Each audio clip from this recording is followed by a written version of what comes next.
दोस्तों आज मैं एक ऐसा वीडियो बनाने लगा हूँ जो बहुत ही इंटरेस्टिंग टॉपिक है और वो टॉपिक ये है top 10 paintings of the world.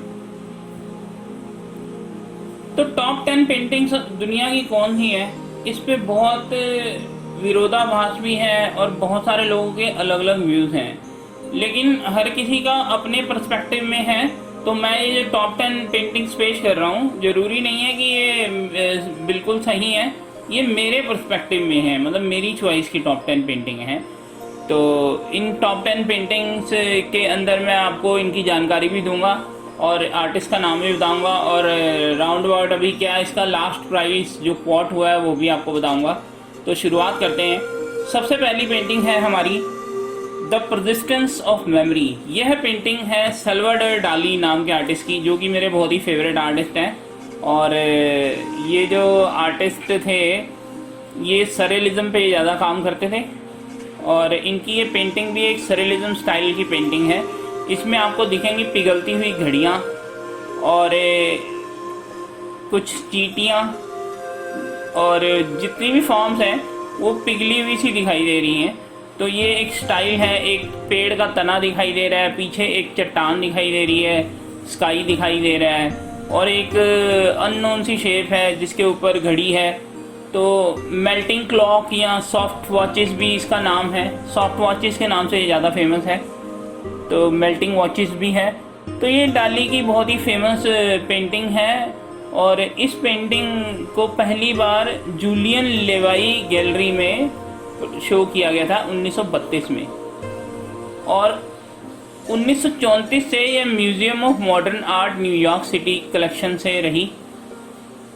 और इस पेंटिंग के बारे में जब पूछा गया डाली से कि क्या आपने ये आइंस्टीन की जो रिलेटिव टाइम की थ्योरी है, ये स्पेस एंड टाइम की, उसके अकॉर्डिंगली बनाई है, तो उन्होंने कहा ऐसा तो नहीं है। एक कैमेम्बर्ट नाम का चीज़ होता है, तो जब वो सन में पिघलता है तो मैं उस फॉर्म से ज़्यादा इंस्पायर्ड था। तो उन्होंने ये जवाब दिया।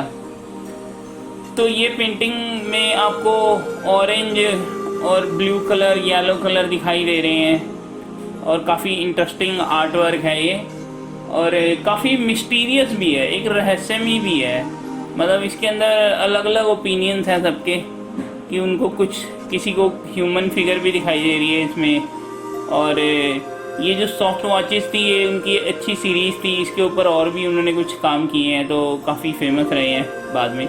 तो इसका जो प्राइस है वो है $550 मिलियन, जो लास्ट क्वार्ट हुआ है। मतलब कि अगर आप रुपए में देखें तो 41 अरब और 83 करोड़ समथिंग के बराबर है इसका रेट। लास्ट क्वोटेड रेट है ये, तो अभी क्या है पता नहीं।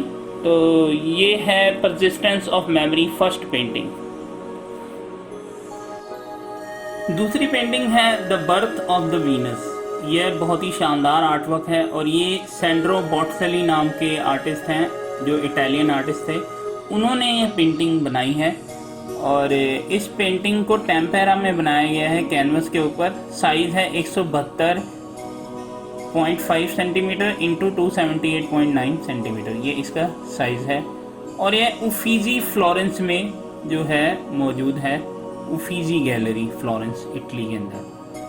इस पेंटिंग में आप क्या देख रहे हैं, एक देवी है वीनस जिनका जन्म हुआ है और जो जीफर नाम के देवता हैं, जैसे हमारे में वरुण देव होते हैं तो हवा के देवता हैं, मारुति जो देव हैं हवा के देवता हैं।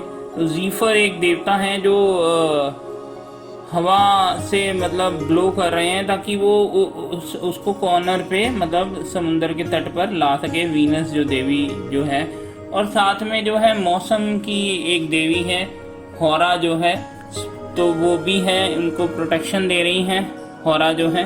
तो ये इस पेंटिंग में दिखाया गया। तो एक इमेजिनरी पेंटिंग है, मिथोलॉजिकल पेंटिंग है ये और क्लासिकल मिथोलॉजी है। और ये पेंटिंग बहुत ही फेमस पेंटिंग है और इसका बहुत स्टडी किया गया है, बहुत ज़्यादा इसको लोग देखते हैं इस पेंटिंग को जाके और काफ़ी फेमस आर्टवर्क है। और इसका जो प्राइस है वो क्वार्टेड किया गया है लास्ट 10 मिलियन पाउंड, मतलब कि 92 करोड़ रुपीज़, 92 करोड़ रुपए और 53 लाख 78,000 समथिंग, इसके अराउंड जो ये पेंटिंग है 92 करोड़। तो लास्ट कोटेड है ये, अभी का तो नहीं पता है, ये इसका प्राइस है। दोस्तों जो अगला काम है मतलब कि 8वें नंबर का, उस पर मैंने रखा है द किस पेंटिंग को। और ये क्लाइमेट नाम के एक आर्टिस्ट हैं, गस्टव क्लिमेट। तो ये उनका वर्क है, बहुत ही ज़बरदस्त आर्टिस्ट थे। तो इसको 8वें नंबर पे रखने का कारण ये भी है कि इसका प्राइस जो है $100 मिलियन है, लास्ट कोटेड मतलब 680 करोड़ के करीब। और इस पेंटिंग को 1907 से 1908 के बीच में कहीं बनाया गया था, जिसको गोल्डन पीरियड भी कहा जाता है। और यह जो आर्टिस्ट थे गस्टव क्लिमेट, जो आर्टिस्ट थे वो ऑस्ट्रियन पेंटर थे। एक्चुअली उनका स्टाइल था, उसमें लव इंटीमेसी तो होती ही थी उनके स्टाइल के अंदर। तो ये जो क्लिमेट थे उनके स्टाइल में था, एक आदमी एक औरत को किस कर रहा है यही दिखाया गया है। और घास के मैदान पे वो खड़ी है और उसने जो है मतलब हेयर्स में फ्लावर्स हैं, और जो मैन है उसके हेयर्स में वाइन्स के वो हैं लीव्स हैं। तो इस तरह का वो सीन है। और उसने जो कपड़े पहने हैं उसमें कुछ डिज़ाइन है, पैटर्न है, बॉक्सेस टाइप हैं, रेक्टेंगल और थोड़े स्वर्ल्स हैं।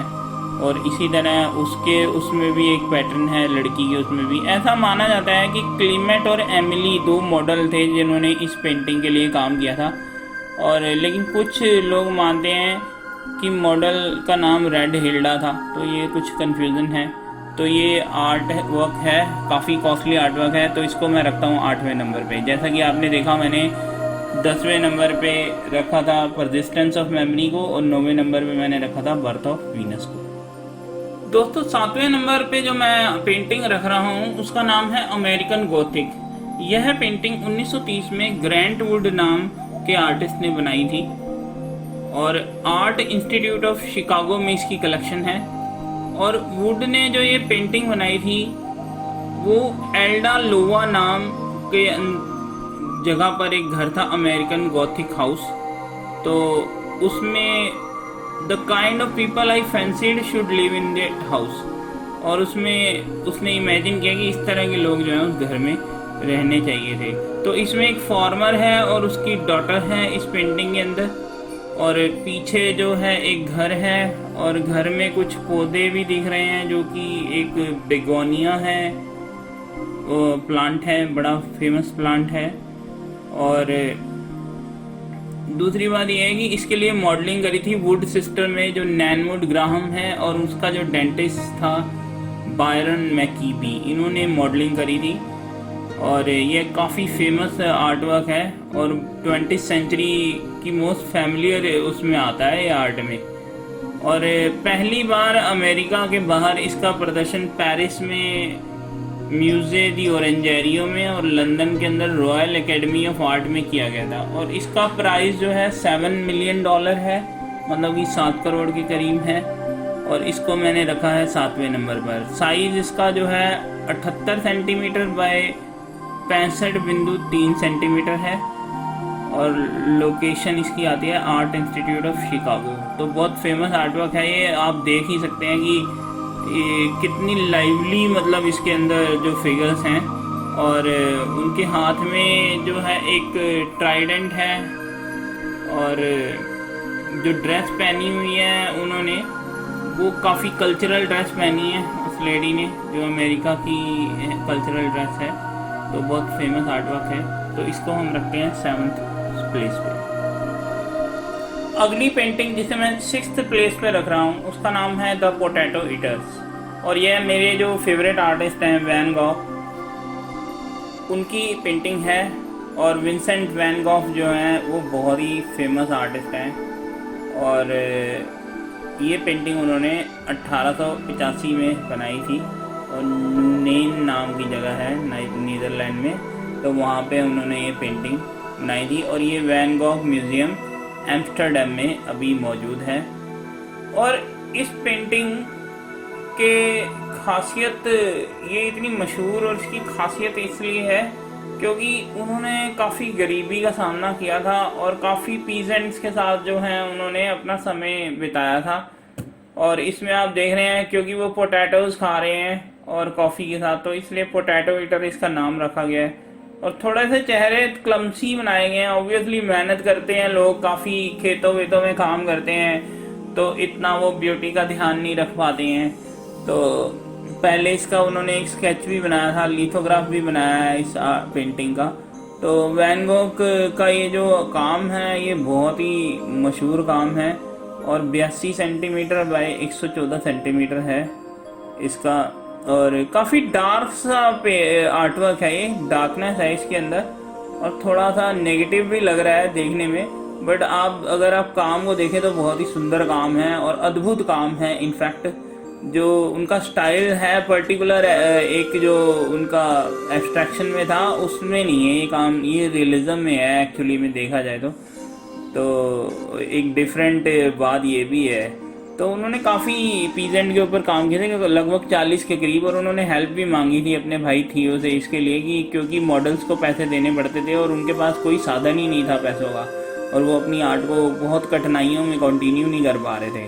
तो पोटैटो ईटर एक बहुत ही महान काम है। और प्राइस का तो आप अंदाज़ा ही छोड़ दो क्योंकि वैन गॉग सबसे महंगे आर्टिस्ट हैं।